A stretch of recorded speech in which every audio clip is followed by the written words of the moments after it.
За баярлалаа. Байнгын орооны даргад нэр дэвшиж байгаа одоо эрхэм гишүүдийг бүгдээрийн дэмжиж байна, амжилт хүсэж байна.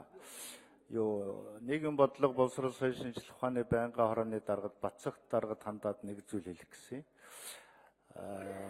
Зарим газар нутгийг улсын тусгай хамгаалтанд авах тухай асуудал орж ирээд яригдж байна.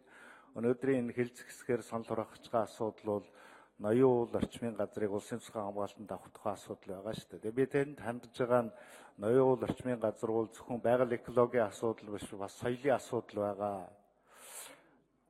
Та нэг мэдж байгаа. Хүннүгүй үеийн одоо соёлын том түүхэн гэж хэлэхээр тийм олдуурууд олддог газар учраас энэ дээр бол одоо олон нийтийн анхаарал тэр соёлын өвтэй холбоотой асуудлууд дээр маш их одоо гарч ирж ингэх ёстой гэдэг юм байна лээ. Тэгээ он гарсны дараа би таныг байнгын орон дээр энэ асуудлаар бас хэлэлцүүлэг хийж өгөөч гэж хүсэж байгаамаа. За баярлалаа.